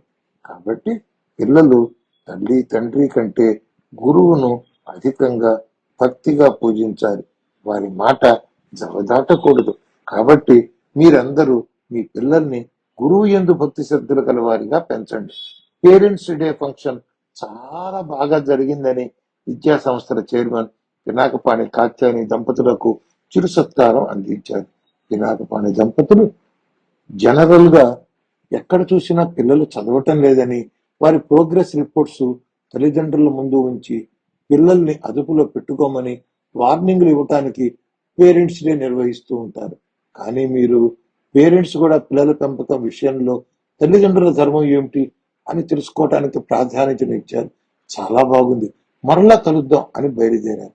కారులో పినాకపాణి కాత్యాయని మౌనంగా ఉండటం చూసి, కాత్యాయని, ముందు తరాల వారు పిల్లల్ని తల్లిదండ్రులు క్రమశిక్షణతో పెంచారు, శ్రద్ధగా చదివించారు, వాళ్ళ ధర్మం వాళ్ళు నిర్వర్తించారు. ఏనాడు ఏ స్కూల్లోనూ పేరెంట్స్ డే జరపలేదు. మరి ఈ తరంలో ఈ విధమైన కార్యక్రమాలు ఎక్కువైనాయి ఎందుకంటావు అన్నాడు. కాత్యాయని, భార్యాభర్తలు ఇద్దరు సంపాదిస్తున్నారు, టైం లేదు. మిత్రులను కలవటం, సినిమాలు చూడటం, టీవీలు చూడటం వంటి రిక్రియేషన్ కావాలి. మన మనుషుల్లాగా ఆఫీసు ఇల్లు పిల్లలు అంటే బ్రతకలేరు. పిల్లల్ని పెద్ద పెద్ద స్కూల్స్ లో చేర్పించి ట్యూషన్స్ పెట్టి చదివిస్తున్నాం. వాడు చదువుకుంటున్నారులే అనే నిర్లక్ష్యం జరుగుతోంది. పిల్లలు ఇంటికి రాగానే స్నానాలు చేయించటం, మంచి బట్టలు వేసి చక్కని ఆహారం చిరుతిండి అందించటం, వారికి కూడా ఎంటర్టైన్మెంట్ కావాలి అంటూ ఆ హోంవర్క్ పూర్తి చేయించి టీవీల ముందు కూర్చొనివ్వటం జరుగుతోంది. ఫలితం పేరెంట్స్ డేలో తలదించుకోవటం జరుగుతోంది అని బదిలిచ్చింది. పినాకపాణి, బాగా చెప్పావు డియర్ అన్నాడు. తరువాయి భాగం దానము. శ్రీహర్ష, సుధా గారు ఉదయమే వెంకటపతి గారింటికి వెళ్ళారు. వెంకటపతి గారు తెలుగు ఉపాధ్యాయునిగా పనిచేసి రిటైర్ అయ్యారు. గొప్ప శ్రీ విద్యోపాసకులు. ఈ మధ్యనే ఒక సందర్భంలో ఆయన శ్రీ విద్యా రహస్యములు అనే పుస్తకం రాశానని, ప్రింట్ చేయించటానికి డబ్బుల కోసం చూస్తున్నానని శ్రీహర్షతో చెప్పాడు. శ్రీహర్ష అప్పుడు విని ఊరుకుని ఈరోజు తీరిక చేసుకుని తన భార్యను వెంట పెట్టుకుని మంచి జరీ దవ్వతుల చాపు పండ్లు తీసుకుని వెంకటపతి గారింటికి వెళ్ళారు. శ్రీహర్ష సంపన్నుడు, వెంకటపతి మధ్యతరగతి కుటుంబీకుడు. శ్రీహర్ష దంపతులను చూడగానే వెంకటపతి ఆశ్చర్యపోయారు. ఎదురు వెళ్లి స్వాగతం పలికి లోపలికి తీసుకువెళ్లారు. వెంకటపతి దంపతులను కూర్చోబెట్టి వారిరువురికి బట్టలు పెట్టి ₹1,00,000 తాంబూలంలో పెట్టి శ్రీహర్ష సుధా వారికి నమస్కరించారు. వెంకటపతి గారికి కనుల వెంట ఆనంద బాష్పాలు జాలువారాయి. నిండు మనస్సుతో శ్రీహర్ష దంపతులను ఆశీర్వదించారు. వెంకటపతి గారు శ్రీహర్షతో, నేను మిమ్మల్ని ధన సహాయం కోరలేదు, అయినా నా అవసరం గుర్తించి తెచ్చి ఇచ్చారు. ఇది గొప్ప సంస్కారం. మిమ్మల్ని ఇంత గొప్ప సంస్కారవంతులుగా తీర్చిదిద్దిన మీ తల్లిదండ్రులకు నేను శిరస్సు వంచి నమస్కరిస్తున్నాను. మీకు ఇంతటి దానగుణం అలవర్చిన మీ తల్లిదండ్రులు గొప్ప ధర్మపరులు అని వారి పెద్దలను కీర్తించారు. శ్రీహర్ష: మా నాన్నగారు నాకు చిన్నతనంలోనే ఒక విషయం చెప్పారు. ఎదుటివారి అవసరం తెలుసుకుని, వారికి ఎంత ధనం అవసరమో తెలుసుకుని దానం చేయటం ఉత్తమం అని చెప్పారు. అర్హులైన వారికి నా శక్తి మేర ఉడతా భక్తిగా సహాయం అందిస్తున్నాను. మీరు ఈ దానంలోని విశిష్టత నాకు తెలియచేయండి అని అడిగాడు. వెంకటపతి గారు: చాలా గొప్ప విషయం అడిగారు. మీకు సమయం ఉంటే విపులంగా చెప్పుకుందాం అన్నాడు. శ్రీహర్ష: పనులు ఎప్పుడూ ఉంటూనే ఉంటాయి. ఈ క్షణాలు అమూల్యం. శ్రద్ధగా వింటాం, చెప్పండి అన్నాడు. వెంకటపతి: మనుష్యులకు శ్రేయస్సును కలిగించేది ధర్మం. దాన్ని కృతయుగంలో తపస్సు ద్వారా పొందేవారు. త్రేతాయుగంలో జ్ఞానం ద్వారా లభించేది. ద్వాపరంలో యజ్ఞ యాగాదుల వలన సిద్ధించింది. కలియుగంలో దానము చేయటం వలననే మానవులకు ప్రాప్తమవుతుంది అని పరాశర మహర్షి ఉపదేశించాడు. ఇంతమంది మహర్షులు ఉండగా పరాశర మహర్షి ఉపదేశమే మనం ఎందుకు పాటించాలి అని అడిగాడు శ్రీహర్ష. వెంకటపతి: మనువు చెప్పిన ధర్మాలు కృతయుగంలోనూ, గౌతమ మహర్షి చెప్పిన ధర్మాలు త్రేతాయుగంలోనూ, శంఖలిఖితులు బోధించిన ధర్మాలు ద్వాపర యుగంలోనూ, కలియుగంలో పరాశర మహర్షి చెప్పిన ధర్మాలను ఆచరించవలెనని పెద్దలు ఉపదేశించారు. శ్రీహర్ష: ఈ యుగంలో ఏ ధర్మాన్ని ఆచరించాలి అన్నది చెప్పండి. కలియుగంలో తపస్సు, జ్ఞాన సంపద, యజ్ఞ యాగాదుల కంటే దానం చేయటం విశేష ఫలాన్ని అందిస్తుంది. ధర్మాలన్నిటిలో పరమ శ్రేష్టమైన ధర్మం దానం అని చెప్పాడు. శ్రీహర్ష: దానం చేసే విధానం ఏమిటో తెలియచేయండి అని అడిగాడు. దానం అనేది పాత్రత నెరిగి చేయాలి. అపాత్ర దానం ఎప్పుడు చేయకూడదు. దాని వలన సమాజానికి కీడు జరుగుతుంది. సత్కార్యానికి, సత్పురుషునికి ఇచ్చే దానంలో కూడా 3 విధానములు ఉన్నాయి. ఎవరికి ధన సహాయం అవసరమో తెలుసుకుని దాత దాన స్వీకర్త ఇంటికి వెళ్ళి ఇవ్వటం పరమ ఉత్తమమైన దానం. ప్రతిగ్రహీతను తమ ఇంటికి ఆహ్వానించి ఆదరంతో దానం చేయటం మధ్యమ దానం. ఇక నేరుగా ధన సహాయం కోరి వచ్చిన వారికి దానం చేయటం అధమ దానం. అయితే ధనం కోసం వచ్చిన వారితో తమ పనులు పూర్తి చేయించుకుని దానం చేస్తే ఆ దానం వలన ఏ విధమైన ఉపయోగం ఉండదు. శ్రీహర్ష: వెంకటపతి గారు, దానం అంటే కేవలం ధనం, వస్తువులు ఇవ్వటమేనా, లేక ఇంటికి వచ్చిన అతిథికి భోజనం పెట్టడం కూడా దానంగానే భావించవచ్చునా? వెంకటపతి: శ్రీహర్ష గారు, ఇంటికి వచ్చిన అతిథికి అందించే ఆతిథ్యం కూడా దానమే. అతిథిని ప్రేమగా ఆహ్వానించి ఆదరించి తృప్తిగా భోజనం పెట్టి కనీసం వీధి చివరి వరకు సాగనంపటం యజమాని ధర్మం. అతిథి మనస్సుకు ఎట్టి కష్టం కలిగించకూడదు. ఎవరైనా ఇంటికి ఆతిథ్యానికి వచ్చి ఆతిథ్యం లభించక నిరాశతో తిరిగి వెడితే ఆ యజమాని చేసే పితృకార్యాలు ఫలించవు. పితృదేవతల అనుగ్రహం లభించదు. యజమాని చేసే యజ్ఞములందు దేవతల హవిస్సు స్వీకరించరు. ఇంటికి వచ్చిన అతిథిని కులగోత్రాలు అడిగి తెలుసుకోరాదు. వచ్చిన అతిథిని విష్ణు స్వరూపునిగా పూజించాలి. శ్రీహర్ష, అతిథి సంగతి బాగా చెప్పారు. మరి దానం అడగటానికి వచ్చిన వారిని కూడా అలాగే గౌరవించి పంపాలా? తెలియచేయండి అన్నాడు వెంకటపతి. అతిథి కంటే ఎక్కువ మర్యాదతో దానం కోసం వచ్చిన వారిని సాగనంపాలి. ఎవరైనా ధనము, వస్తువు ఏదైనా యాచించినప్పుడు యజమాని వానిపై ఆగ్రహించకూడదు. యాచకుడు అడిగినంత ఇవ్వదలుచుకోకపోయినా ఎంతో కొంతైనా ఇచ్చి పంపాలి. దానం చేయటం వలన అనేక రకాలైన నరకములు తప్పిపోతాయి. ఆ అవకాశం యాచకుడు దాతకు కల్పిస్తున్నాడు అని చెప్పాడు. యజమానిని ఉద్ధరించటానికి దానం చేసే అవకాశం యాచకుడు కల్పిస్తున్నాడు. సహాయం కోరి వచ్చిన వారిని ఆదరించి ప్రేమతో దానం చేయాలి. యాచకుడు ఎంత అడిగితే అంత ఇవ్వలేకపోవచ్చు, కానీ ఎంతో కొంత ఇచ్చి పంపాలి. ఉత్త చేతులతో నిరాశగా మన గృహం నుండి వెళ్ళకూడదు అని చెప్పాడు. శ్రీహర్ష, గురువు గారు, మిమ్మల్ని విసిగిస్తున్నాను అని అనుకోవద్దు. దానాలు ధన వస్తు రూపేణ అని ఎన్నో రకాలుగా దానం చేస్తాం కదా, ఏ దానం చేసినా ఫలితం ఒకటేనా అండి? వెంకటపతి గారు, ప్రతి దానానికి ఫలం వేరువేరుగా ఉంటుంది. అన్నదానం చేస్తే తరువాతి జన్మలలో అమితమైన సుఖాలు పొందుతాడు. నువ్వులు దానం చేసిన వానికి తృప్తిని, ఆనందాన్ని కలిగించే పిల్లలు పుడతారు. జలదానం చేస్తే జీవితంలో అనేక విజయాలు పొందుతాడు. భూమిని దానం చేస్తే వచ్చే జన్మలో గొప్ప ఆసామి కంటే అధిక భూమి కలవాడు అవుతాడు. అలాగే బంగారాన్ని దానం చేస్తే పూర్ణాయుర్దాయం కలుగుతుంది. రజతం అంటే వెండిని దానం చేస్తే మరుజన్మలో సౌందర్యవంతులుగా అంటే గొప్ప అందంతో జన్మిస్తాడు. పాన్పును దానం చేస్తే మరుజన్మలో అందమైన భార్య లభిస్తుంది. ఆపదలో రక్షించమని వచ్చిన వారికి రక్షగా నిలబడి వారి భయాన్ని పోగొట్టి అండగా నిలిచి ధైర్యం చెప్పిన వాడు వచ్చే జన్మలో రాజుగా జన్మిస్తాడు. ధాన్యం, బియ్యం, పప్పులు వంటివి దానం చేస్తే మరుజన్మలో సుఖ సంతోషాలతో ఎక్కువ కాలం గడుపుతారు. యథాధ్యయనం చేయించే వ్యక్తి బ్రహ్మలోకవాసి అవుతాడు అంటూ దానం గురించిన విశేషాలను, దానం ఆవశ్యకతను వెంకటపతి గారు వివరంగా చెప్పారు.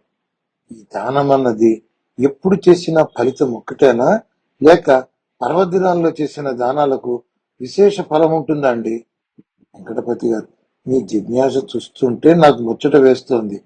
పరీక్షిత్ మహారాజు సుఖ మహర్షిని ఇదే విధంగా ప్రశ్నలు వేసి అపూర్వమైన భాగవతాన్ని తెలుసుకున్నాడు. గ్రహణ సమయంలోనూ, సంక్రమణం సమయంలోనూ, పుణ్యతిథులలోనూ, యజ్ఞము, యాగము, క్రతువులలోనూ, తీర్థమును సేవించటానికి వెళ్ళినప్పుడు, పుణ్యక్షేత్రములు దర్శించినప్పుడు దానములు శాస్త్రీయంగా చేయాలి. ఈ సమయాలలో దానం చేయటం విధి. మానవులకు ప్రధాన కర్మ అనగా దానములు తప్పక చేసి తీరాలి. శ్రీహర్ష, దానం చేయటంలో జాగ్రత్తలు ఏమైనా తీసుకోవాలా అండి? వెంకటపతి గారు, ఒక వ్యక్తి ఆర్థిక స్తోమత తెలుసుకుని ఆర్తితో సహాయం చేయమని ఎవరైనా బంధువు గాని, స్నేహితుడు గాని, పరిచయస్తుడు గాని, ముఖమెరుగుని వాడైనా సరే వస్తే ఎంతో కొంత ఇచ్చి పంపాలి గాని నాకంటే ధనవంతులు ఉన్నారు, వారి వద్దకు వెళ్లి యాచించమని మాత్రం చెప్పకూడదు. అందులో తప్పేముందండి అన్నాడు శ్రీహర్ష. వెంకటపతి, ఆ ధనవంతుల దగ్గరకు వెళ్లే సాహసం ఈ అర్భకుడు చేయలేకపోవచ్చు. వెళ్ళినా వాళ్ళ సెక్యూరిటీ వాళ్ళు అడ్డుకోవచ్చు, నలుగురు ముందు అవమానం చేయవచ్చు. ఈ భయాలన్నీ పెట్టుకుని ధనం అవసరం అనుకున్నవాడు తన తాహతుకు మించిన వ్యక్తుల వద్దకు వెళ్ళడు. తనకు తెలిసిన మిత్రులు, బంధువులతోనే సంప్రదించి తన అవసరాన్ని చెప్పుకుంటాడు. దానం చెయ్యాలి అన్న ధర్మ గుణం ఉన్న వ్యక్తి ధనవంతుడు అవుతాడు తప్ప ధనరాశుడు దాచుకున్న ప్రతివాడు ధనవంతుడు కాడు అని చెప్పాడు. నీటి చుక్క కనపడకపోయినా మేఘాన్ని మాత్రమే వర్షాన్ని కురిపించమని కోరతాం తప్ప అనంత జలరాశి ఉన్నప్పటికీ సముద్రాన్ని వర్షమయ్యమని కోరం కదా. వచ్చిన వారి ముందు నా దగ్గర ఏముంది అంటూ భేద అరుపులు అరవకుండా ఉన్నంతలో యాచకునికి దానం చేయటం గృహస్థు ప్రధాన ధర్మం. శ్రీహర్షి: అయ్యా, చతుర్భద్రాలు అంటారు, అవి ఏమిటండి?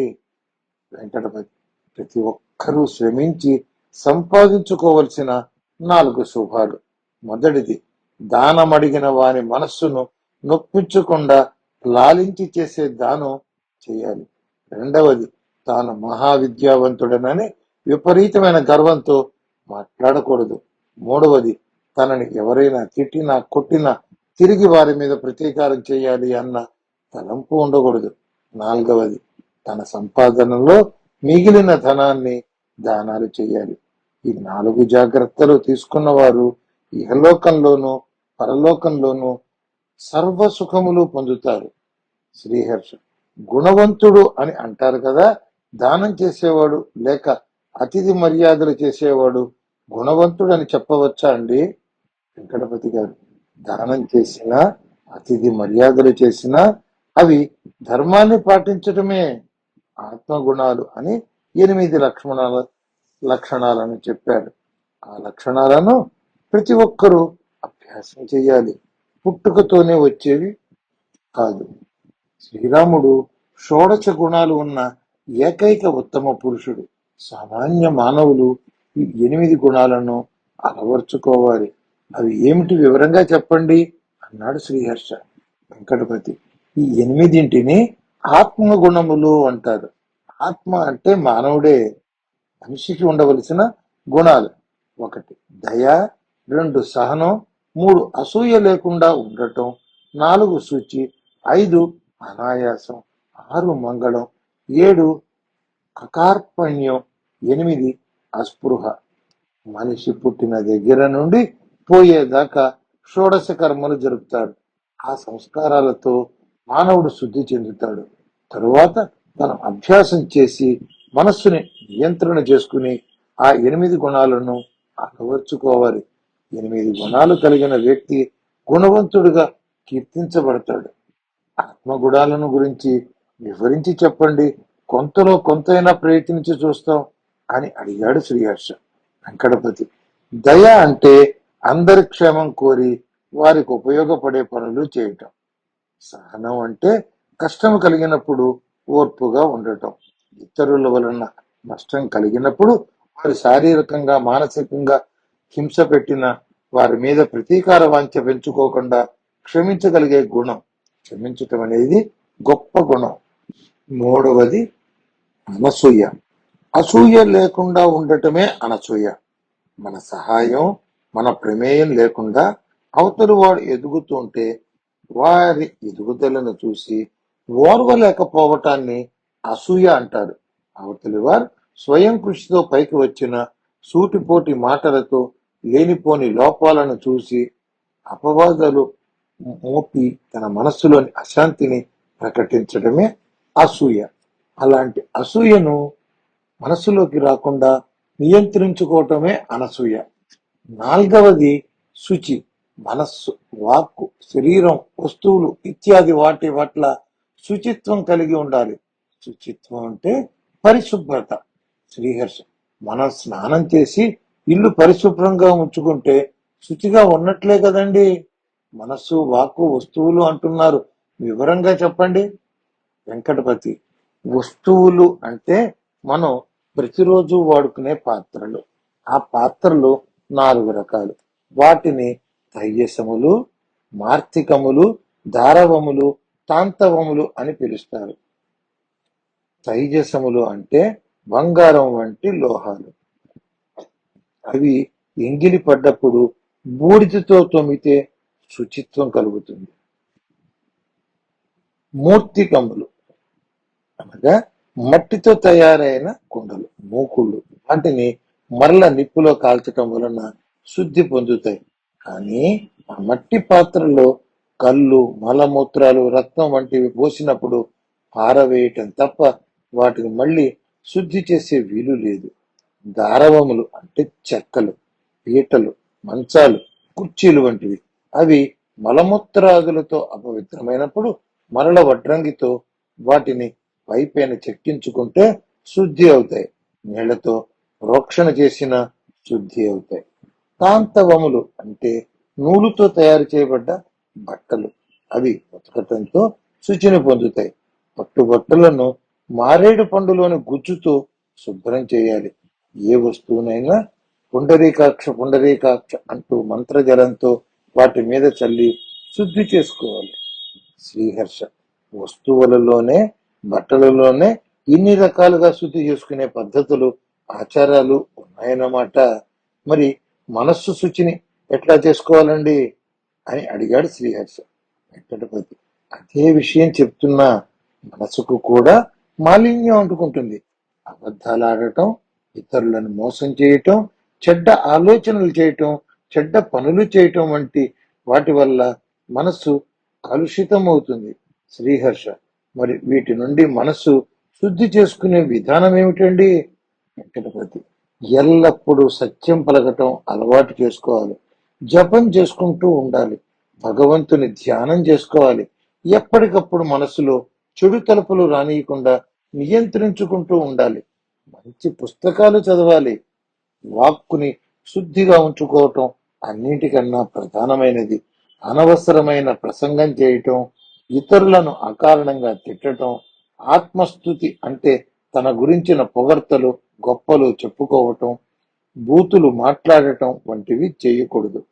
భగవన్నామ పారాయణ, స్తోత్రాలు చదువుకోవటం, ఇతిహాసాలు చదువుకోవటం వలన వాగ్దోషాలు పోయి వాక్కు శుద్ధి అవుతుంది. శ్రీహర్ష అంటే వాక్కుని నియంత్రించుకుంటే చాలు, మనిషి సత్పురుషుడు అనిపించుకుంటాడు అనిపిస్తుంది. వెంకటపతి అన్ని ఒకదానికొకటి ముడిపడి ఉన్నాయి. వాక్కు మంచిగా ఉంటుంది, మర్యాద మనన పుట్టి పడతాయి. కానీ మనస్సు శుద్ధి లేకపోతే అంతా వ్యర్థమే కదా. ఇక చివరిది శరీర శుద్ధి అనేది 2 పూటలా స్నానం, తీర్థయాత్రలు చేయటం, పుణ్యక్షేత్రాలు దర్శించటం, ఇంద్రియ నిగ్రహం కలిగి ఉండటం చేస్తూ ఉంటే శరీరం శుచిని పొందుతుంది. శ్రీహర్ష, గురువు గారు తెలియక అడుగుతున్నాను, ఈ శౌచం కలిగి ఉండటానికి ధర్మానికి భగవద్ అనుగ్రహానికి సంబంధం ఏమిటండి? వెంకటపతి శౌచము పాటించటమే మానవ ధర్మం. శుచిగా ఉండేవానికి దైవ చింతన కలుగుతుంది. ఆత్మను తెలుసుకోవాలనే కోరిక, ఆత్మని అనుసంధానం చేసుకునే సాధన మొదలవుతుంది. చివరికి మోక్షాన్ని పొందటానికి అర్హత కలుగుతుంది. అద్భుతమైన విషయాన్ని తెలుసుకున్నాను. శుచి మోక్ష సాధనకు సులభ మార్గం అని అర్థమైంది. వెంకటపతి తర్వాతది 5వది అయిన ఆత్మగుణం అనాయాసం. అనాయాసం అంటే తేలిక కదా అని అన్నాడు శ్రీహర్ష. వెంకటపతి కాదు, ఆయాసం లేకుండుట అని అర్థం. ఆయాసం అంటే బాధ, మనస్సు బాధపడే పని చేయకూడదు అని అర్థం. హర్ష, దీని గురించి కూడా వివరంగా చెప్పండి. వెంకటపతి మనస్సుకు కష్టం కలిగే పని చేయకూడదు. కష్టం కలిగించే పని ధర్మమైనదైనా ధర్మకార్యమైనా సరే చేయకూడదు. మనస్సుకు సుఖం కలిగించడమే ఆత్మకు సుఖం. ఆత్మకు సుఖం కలిగించడమే అనాయాసం. డబ్బు కోసం, కోరికల కోసం మనస్సుని, శరీరాన్ని శ్రమ పెట్టకూడదు. పుణ్యకార్యాలు చేయటంలోనూ, తీర్థయాత్రల విషయంలోనూ అధిక శ్రమ కూడదు. రోగులు, వృద్ధులు నీళ్లు తాగకుండా పర్వదినాల్లో ఉపవాసాలు చేయటం సరికాదు. ధర్మాన్ని సాధించటంలో శరీరం ప్రధాన సాధనం. శరీర మానసిక శ్రమ లేని ధర్మ సాధనమే అనాయాసం. శ్రీహర్ష, అతి సర్వత్ర వర్జయత్ అన్నది ధర్మ సాధనకు కూడా వర్తిస్తుందని తెలిసింది. తరువాతి ఆత్మగుణం ఏమిటండి? మంగళం అనగా శుభకార్యాలను, ప్రసిద్ధమైన కార్యాలను మధ్యలో ఏవో కుంటి సాకులతో వదిలివేయకుండా పూర్తి చేయటమే మంగళం. ఏ పని చేస్తే మనస్సుకు ఆహ్లాదం కలిగిస్తుందో ఆ పని తప్పక చేయాలి. డబ్బు కోసం వెనుకాడకూడదు. ఇంట్లో భార్య, పిల్లలు వ్యతిరేకించినా, కోపం వచ్చినా శుభకార్యాలను, మనస్సుకు ఆనందం కలిగించే పనులను గట్టి పట్టుదలతో శ్రమించి పూర్తి చేయాలి. పుణ్యతిథులలో చేయకూడదని చెప్పిన పనులు చేయకూడదు. భూమి మీద శుభకార్యాలు చేస్తూ అశుభకార్యాలు చేయకుండా ఉండే మానవులు ఇహ పరలోకాలలో మన్ననలు పొందుతారు. శ్రీహర్ష, శుభకార్యాల గురించి చెప్పారు, అశుభ కార్యాలు అంటే ఒకటి రెండు చెప్పండి. వెంకటపతి, అమావాస్య నాడు పురుషులు క్షురకర్మ చేయించుకోకూడదు. మంగళ శుక్ర పర్వదినాల్లో గోళ్లు తీయకూడదు. గోళ్లు నలుగురు నడిచే చోట పడవేయకూడదు. రోజులు తరబడి స్నానం చేయకుండా ఉండకూడదు. మైల వచ్చినప్పుడు ఇంట్లో అన్ని వస్తువులు తాకకూడదు. ఇతరులెవ్వరిని తాకకూడదు. ఒకరు పోయినప్పుడు శవమును ముట్టుకున్న, వారి కుటుంబ సభ్యులను తాకిన, స్నానము చేయకుండా మలినంగా ఉండకూడదు. శ్రీహర్ష, అంటే శుభాశుభ కార్యములను తెలియజేసేది మంగళం అన్నమాట. తర్వాతది ఏమిటండి? వెంకటపతి, అకారణ్యం అనగా దీనత్వం లేకుండా ఉండటం. ఎంతటి కష్టం వచ్చినా దిగులు పడి డీలా పడిపోకూడదు. ఎలాంటి సమస్య వచ్చినా ధైర్యంతో ఎదుర్కొనాలి, కానీ ఇతరుల ముందు దీనంగా నిలబడకూడదు. పిసినారితనం అంటే లోభత్వం కార్పణ్యానికి ముఖ్యమైన లక్షణం. మనుష్యులకి కార్పణ్యం అనేది డబ్బు పోయినప్పుడు, బాగా ఉపయోగపడే లాభించే పని నాశనమైనప్పుడు, బాగా ఇష్టమైన వ్యక్తులు చనిపోయినప్పుడు కలుగుతుంది. ఆ సమయంలో దైన్యం వదిలి ధైర్యంగా నిలబడటమే అకార్పణ్యం. శ్రీహర్ష, ఇది చాలా మందికి తరచుగా కలిగే సమస్య. చాలా కొద్ది మంది మాత్రమే ఇలాంటి సమస్యలు వచ్చినప్పుడు ధైర్యంగా నిలబడతారు. తర్వాతది ఏమిటండి? చివరిది, ఎనిమిదవది అస్పృహ. స్పృహ అంటే ఒక ఇష్టమైన సుఖమునిచ్చే వస్తువు మీద ఆశ కలిగి ఉండటం. ఆశను విడనాడటమే అస్పృహ అనే ఆత్మగుణం. శ్రీహర్ష, సన్యాసులు ఆశపడకూడదు, కానీ సంసారంలో ఆశపడటంలో తప్పేమిటండి అన్నాడు. వెంకటపతి, దాని అర్థం అది కాదండి. నీ వద్ద ఉన్న సొమ్ము వస్తువులతో తృప్తి చెందాలి. పరద్రవ్యము, పరుల వస్తువులపై ఆశను పెంచుకోకూడదని భావం. ముఖ్యంగా పరస్త్రీ వ్యామోహం కూడదు. అస్పృహను అలవర్చుకున్న నాడు లౌకిక ఆనందాన్ని పొందలేడు. అంతేకాదు, కేవలం ఉపనయన సంస్కారం చేసుకుని ఈ 8 ఆత్మగుణాలను అభ్యాసం చేసి జీవించిన వారికి బ్రహ్మలోక ప్రాప్తి కలుగుతుంది. శ్రీహర్ష గురువు గారు మీ అమూల్య సమయాన్ని మా కోసం కేటాయించి అద్భుత విషయాలు చెప్పారు.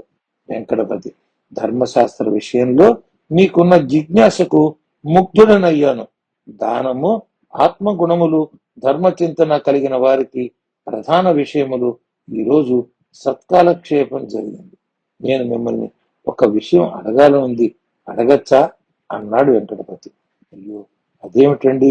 మీ ఆజ్ఞ చెప్పండి అన్నాడు శ్రీహర్ష.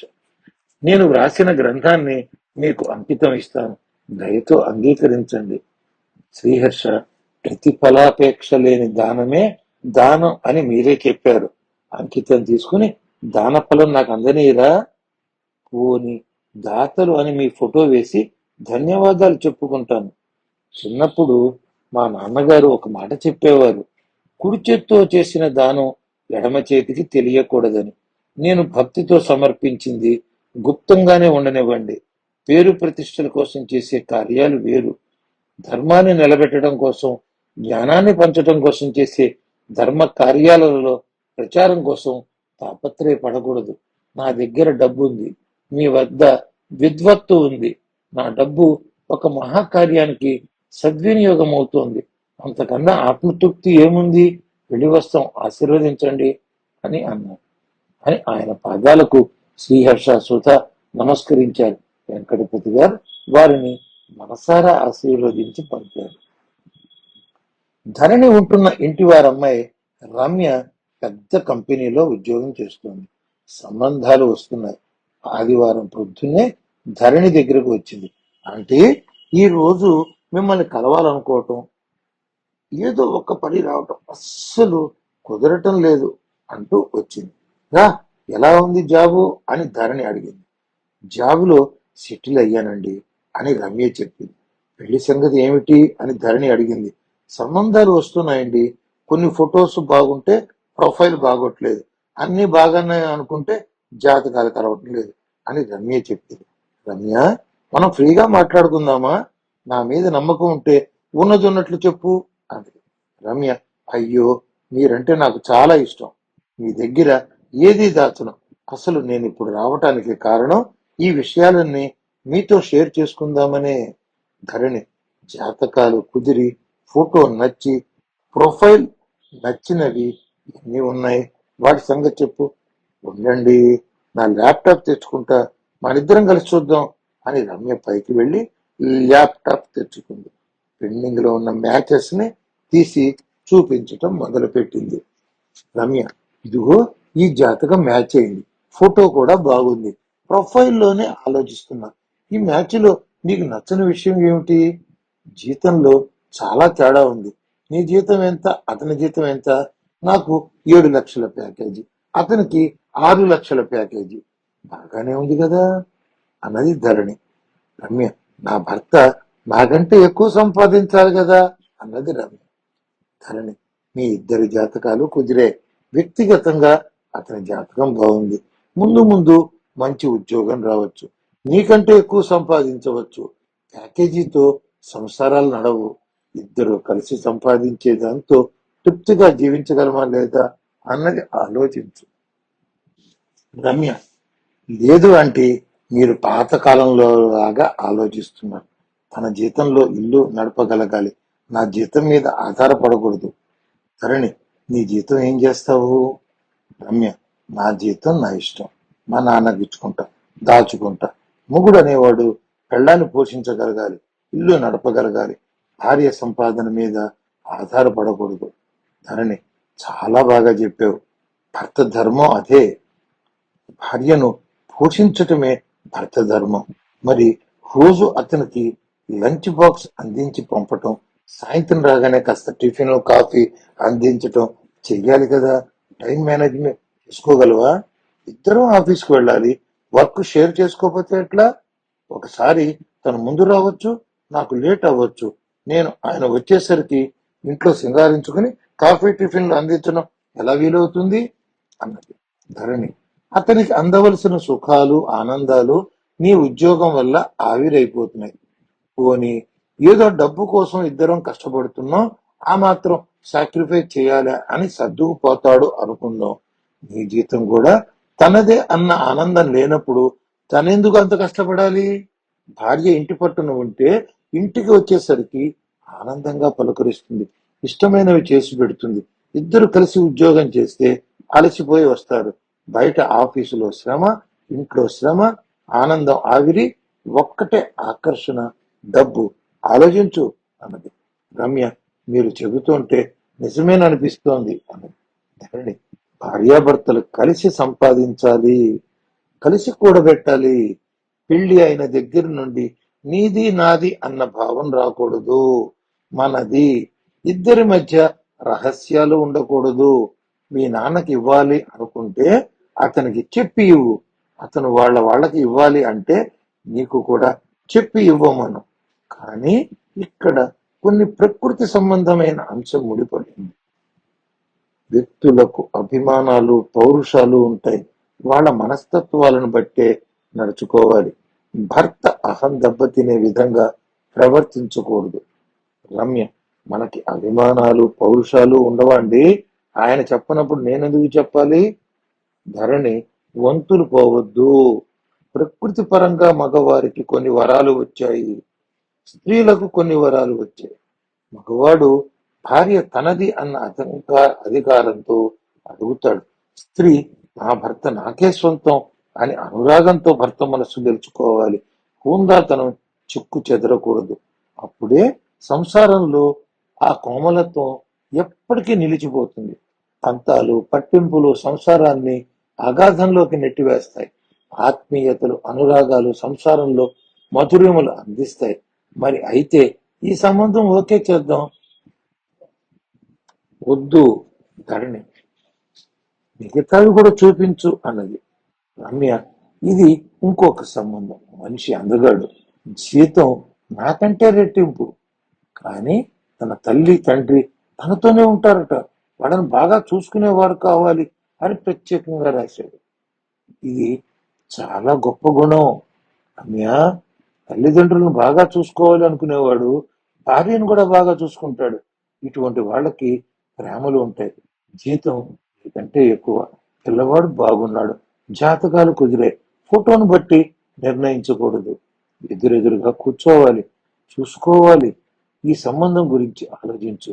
మిగతావి ఇంకా ఏమున్నాయి? ఇదిగోండి, ఫోటో చాలా బాగుంది, హ్యాండ్సమ్ గా ఉన్నాడు, కానీ చిన్న మెలిక, ఉద్యోగం చేయకూడదు, హౌస్ వైఫ్ గానే ఉండాలట, ప్రాపర్టీ బాగా ఉందిట, జీతం కూడా నాకంటే ఎక్కువే. ఇది కూడా పరిశీలించవలసిన సంబంధమే. ఆడవాళ్ళు ఇంటి పట్టున ఉంటే సంసారం సాఫీగా సాగుతుంది. ఇల్లు శుభ్రంగా, అందంగా, ప్రశాంతంగా ఉంటుంది. ఆడవాళ్ళు అధిక శ్రమ పడనక్కర్లేదు. ఇంట్లో పనులతోనూ, ఆఫీసులోని వర్క్ తోనూ శారీరకంగా, మానసికంగా నలిగిపోతున్నారు. బాగా ప్రాపర్టీ ఉందంటున్నావు, నువ్వు ఇంట్లో ఉండి ప్రాపర్టీ మేనేజ్ చేసుకోవచ్చు. మరి ఇంత చదువు చదువుకుని ఇంట్లోనే కూర్చోవటమా? అదే అసలైన విషయం. ప్రతిభ అందరికీ ఉండదు. మన ప్రతిభను చూపించుకునే అవకాశం రావాలి. అదృష్టం కొద్దీ అవకాశం కూడా వచ్చింది. రోజులను బట్టి డబ్బు కోసం కాకపోయినా చదివిన చదువు దేశానికి ఉపయోగపడాలి కదండి. మరి ఏం చేద్దాం ఉంది రమ్య. ధరణి, ఆలోచించు. రమ్య, మీరు డిసైడ్ చేయండి. ఇతన్ని కూడా పెళ్లి చూపులకు పిలిచి మాట్లాడాలి. ఇంకా ఎవరైనా ఉన్నారా? ప్రస్తుతం ఇంతే. మా నాన్నగారు నా మాట కోసం ఎదురు చూస్తున్నారు. ఈ ఇద్దరిని పెళ్లి చూపులకు ఆహ్వానించమని చెప్పు. వాళ్ళతో నీ అభిప్రాయాలు, ఆలోచనలు పంచుకో. ఎవరో ఒకరు నీకు నచ్చవచ్చు. ఇద్దరు నచ్చితే ఒంటి పిల్ల. ఇంత గంభీరంగా ఉండే నీలో చిలిపితనం కూడా ఉంది. బాగా ఫిల్టర్ చేసి ఒకరిని ఎంచుకోవచ్చు, ఆలస్యం చేయక. రమ్య, చాలా థ్యాంక్స్ అండి, ఇక ఆ పని మీద ఉంటాను అని ధరణి వెళ్ళిగా శుభవార్తతో మళ్ళీ కలుద్దాం అన్నది. అందరికీ నమస్కారం. ఈ వీడియో మీకు నచ్చినట్టయితే, ఇలాంటి మరిన్ని వీడియోలు చూడాలనుకుంటే మన ఛానల్ని లైక్ చేయండి, సబ్స్క్రైబ్ చేయండి. ధన్యవాదాలు.